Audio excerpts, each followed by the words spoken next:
Motorcycle নয়, আবার সাইকেলও নয়, এক চাকার এই অদ্ভুত গাড়িটি আবিষ্কার করেছে চীন।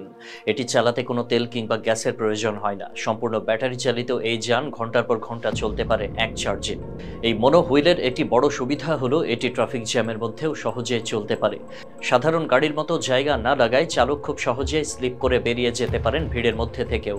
এমনকি অনেক শহরে পুলিশ এবং পার্সেল ডেলিভারির জন্য এই যানটি নিয়ে পরীক্ষা নিরীক্ষা শুরু হয়ে গেছে। মনো হুইল চালাতে যেমন দুঃসাহস দরকার, তেমনি আছে এক ধরনের প্রযুক্তিগত কৌশল। এটিকে চালাতে হয় ব্যালেন্স করে, একই সাথে সামনে ঝুঁকে স্টিয়ারিং ধরে ভারসাম্য বজায় রেখে, অনেকটা সাইকেল চালানোর মতো, কিন্তু আরও জটিল। কারণ এখানে কেবল একটি চাকায় পুরো যানবাহনের ভার বইছে।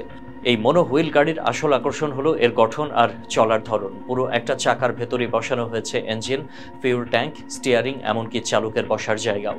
বাইরের চাকাটা ঘুরে ভেতরের পুরো কাঠামোকে সামনে ঠেলে নেয়।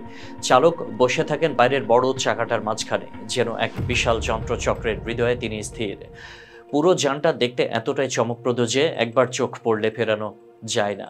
এই যানটির সর্বোচ্চ গতি 70 কিলোমিটার প্রতি ঘন্টা পর্যন্ত হতে পারে।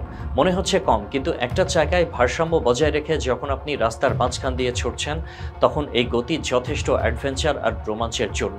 বিশেষ করে চীনের শহরগুলোতে এই মনো হুইল এখন ট্রাফিকের মাঝে হঠাৎ হঠাৎ দেখা যাচ্ছে, আর প্রতিবারই সেটা ভাইরাল হয়ে যাচ্ছে। এটির উৎপত্তি হয়েছে মূলত চীনা স্টার্টআপ কোম্পানিগুলোর মধ্য থেকে একটিতে, যারা ভবিষ্যতের ব্যক্তিগত যানবাহনের কনসেপ্ট নিয়ে কাজ করছে। তারা এমন যান বানাতে চেয়েছিল যা কম জায়গায় চলতে পারে, দেখতে আধুনিক এবং প্রযুক্তিতে একদম লেটেস্ট। পরে জন্ম নেয় এই মনো হুইল। ভিডিও প্ল্যাটফর্মে এই মনো হুইল নিয়ে দারুণ হাইপ তৈরি হয়েছে।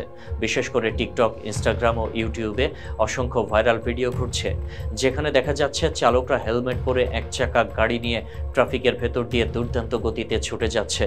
চীনে এই যানটির দাম পড়ছে আনুমানিক 5 থেকে 7,000 ইউএস ডলারের মতো। তবে চাহিদা এতটাই বেড়ে গেছে যে প্রি অর্ডার না দিয়ে সরাসরি কিনে নেওয়ার সুযোগ অনেক জায়গায় নেই বললেই চলে। কিছু কিছু ইউরোপিয়ান টেক কোম্পানি ইতিমধ্যে এই কনসেপ্ট নিয়ে নিজেদের দেশে প্রোডাকশন শুরু করে দিয়েছে। বাংলাদেশে এখনও এমন মনো হুইল দেখা যায়নি ঠিকই, কিন্তু ইউটিউব ও সোশ্যাল মিডিয়ার কল্যাণে অনেকেই এর প্রতি আগ্রহী হয়ে উঠেছেন। এমনকি কিছু স্টার্টআপ ইতিমধ্যে ভেবে দেখছেন এই প্রযুক্তি নিয়ে বাংলাদেশও কিছু করার পরিকল্পনা করছে। এই যানটির ভবিষ্যৎ যে উজ্জ্বল তা আর বলার অপেক্ষা রাখে না। ব্যক্তিগত ট্রান্সপোর্টেশন যখন দিনকে দিন ছোট ও স্মার্ট হচ্ছে, তখন এই মনো হুইল এক নতুন বিপ্লবের বার্তা নিয়ে এসেছে। ভবিষ্যতে হয়তো আমরা ঢাকার ব্যস্ত রাস্তায় দেখতে পাবো এক চাকার এই চমকপ্রদ যানটি ছুটে চলেছে হাতির ঝিল কিংবা উত্তরা দিয়ে, আর তার পেছনে তাকিয়ে আছে বিস্ময়মাখা চোখ। প্রযুক্তির এমন এক যুগে দাঁড়িয়ে আছি যেখানে নতুনের সাথে অভ্যস্ত হতে হবে প্রতি সপ্তাহে, আর মনো হুইল সেই নতুনত্বেরই নাম, যা একদিকে আমাদের চমকে দেয়, অন্যদিকে ভাবায় এটাই কি ভবিষ্যতের গাড়ি।